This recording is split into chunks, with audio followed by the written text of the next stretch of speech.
All right, we're here with one of the parents of our members players that's been with us for a while now. I've known him for a long time. He has a lot of prestige and clout in the soccer world, and I use him as a mentor, as a guide, and I just want him to help some of the parents out there that maybe don't understand the game as well. Just him to speak about TPD, true player development, and his opinion on it, just coming from someone that knows the game really well, and that's why we really appreciate and value his time here. So can you, and we're not going to mention any names here, but can you explain your current role in U.S. Youth National Soccer? Yep, absolutely. Thanks, Kyle. I work at U.S. Soccer as a talent identification manager for our youth national team, so identifying players for our U14 through U20 youth national teams on the guys' side, in the central part of the region, as well as looking over all of our international players within our youth national teams, and then in addition as the lead for our U17 men's national team scouting for the country. Yeah, I mean, development's not linear, right? Everybody has a different path, but seeing players progress as they go from U13 to U14 to U17 to U20 into a full team role, hopefully one day with those aspirations, yeah, you see a lot of different development patterns within players and environments and pathways, absolutely. I think we've been coming for, I want to say maybe 2 to 3 years for you guys at this facility. It takes about an hour from where we live each way, so about 2 hours round trip, but we wouldn't do it if we didn't believe in what you guys were doing for our son and for the rest of youth soccer players in the area, absolutely. Yeah, in the last 2 or 3 years, I mean, his growth on the ball, and not only on the ball, but his confidence when he's on the field is tremendous. He was timid at the beginning, wanted to be a footballer, but now he carries himself with a different level of confidence, and that's because of the abilities he's been able to continue to grow in. He had deficiencies in his game, like every youth player does. There's not a perfect, I scout for a living, there's not a perfect player out there. Everybody has room to grow, and the areas that he's wanting to focus in on, and it doesn't happen overnight, and so you have to understand the development, it takes time. You have to be patient as players and as parents, but in the last 2 to 3 years, we've seen tremendous growth, which is why we continue to make this commitment of an hour each way, because we believe in the work that's being done here, and we can see the growth in him, and he can see it. That's more important, is that he feels it, he shows that confidence, whether it's on the ball, whether it's off the ball.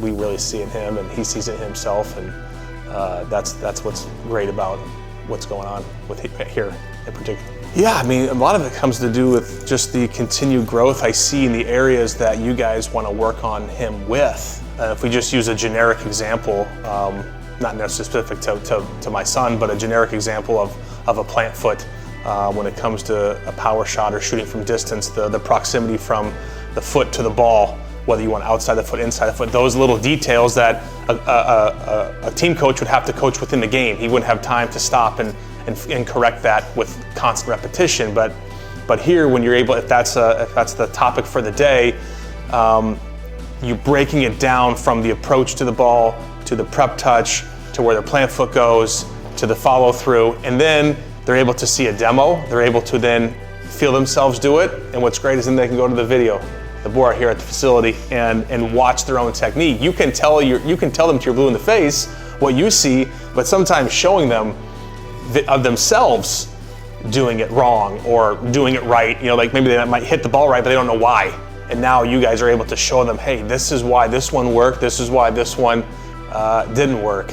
And I think that now they're accustomed to doing something and then walking straight to the board because they know that you're going to show them.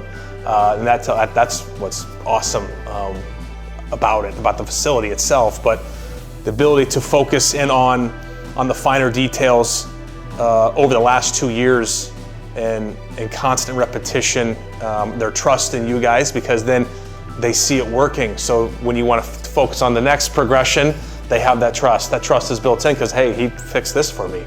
Now I believe, not that I didn't believe before, but sometimes it's just like when they walk into a classroom, they're, new teacher, it's the same thing for an individual coach like yourself. So yeah, those are the reasons. some of the reasons. Yeah, sure. I think it's fantastic. I mean, I know that our son looks forward to seeing what the session is for the day. His first question when he gets home from school, has Coach Kyle sent it yet? And it's just like, when you're able to, I know every club coach would love to show their team the session before training, right? They don't have that luxury because kids come from all over. But within the youth national team setup, we obviously, before the kids even walk out of session, we preview the session. Here's what we're doing today, so that it's a lot easier transition on the field. And this is a small window into that exact same philosophy of giving the kids the session beforehand to prepare them mentally for what they're going to do. So I think it's fantastic. I know every club coach probably wishes they were able to do something similar, and it's just not, they don't have that luxury. But I think doing that, giving that to the players is fantastic, because that's only going to set them up for future success, because that's what happens as they get older. Yeah, no, I think there's two types of functional training. One that is very position specific, and one is that just works on the general qualities of a player. So every player has key qualities that are not unique by position, right? Whether it's receiving under pressure, whether it's breaking line with the pass, those can be center mid, center back, right back, left back, doesn't matter. But then there are certain qualities that each position would require, like maybe a quick shot. Receive with one, play with the other right away. As a center back, it's not necessarily as important as it is for a center forward. So being able to focus in on those unique qualities, but having the education that you guys have and the knowledge to not only break those moments down. We're talking center forwards, wingers, center mids, fullbacks. Like, all these are very unique positions with unique skill sets as they get older. Now, every player needs the common qualities, whether the club sets that, whether we at US Soccer set that for our guys. But I think being able to break down, a center back driving a long ball, or breaking lines with a 25-yard pass, and then a wide forward working on services one time, inside the foot, outside the cutback service. There's 7 or 8 different kinds of services for wide forward that maybe the center back doesn't necessarily need to have those in their tool bag as they get older. So I think you guys being able to break those down by position for all of them is very useful for the players that come through here. I think you can see players that you guys train, they show the level of confidence and execution on the ball because they're so comfortable, whether it's under pressure or being able to pick their head up. They're so confident with both feet. I know we've talked a lot about players being able to use both feet. It's really important for youth players. And I think you can just see players that are here, their confidence level on the ball, which is incredibly important in the game. The more confident you are on the ball, and that's not necessarily mean picking the ball up, dribbling here from point A to point B. That's not it. That's a common mistake, a misconception. But I'm talking about playing in two-touch. I'm talking about passing range from 5 to 35 yards. All these types of things, inside the foot, outside the foot pass, right foot, left, drifting off the back shoulder, turning in one touch, all these little things that the players that you've mentioned that come through here and others, they show that level of confidence, and then you can see that on the pitch translate in a real game. Yeah, supplemental training is very unique and plays a vital role in a player's development, simply because we have a lot of great clubs here in the Chicagoland area and a lot of great coaches, but unfortunately they don't have the time to dedicate to the small details that supplemental training can provide. And running a training session of 16 to 20 players for 90 minutes, sometimes you don't have that time or that luxury to spend on the little details of technique, opening your body shape, your plant foot, whether you're shooting, you're passing, receiving the ball out of the air, all these things that are incredibly important to the game. You just can't spend the one-on-one time that they would all like and love to do. So the role of the supplemental training is really important to a player's development, because you get that one-on-one time, small group interaction where you can focus for an hour, whether it's a plant foot, whether it's receiving with open body shape, whether it's a long-range passing, maybe shooting from distance or shooting for power. You can really focus and work on repetition over and over again to focus on those skills.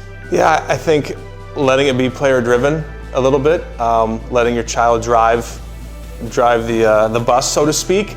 But environment, just like in a club setting, environment is so important to development, and the environment that is created here is very unique, but allows for growth. And like I said before, it's not linear. Not every player is on the same path from a development perspective.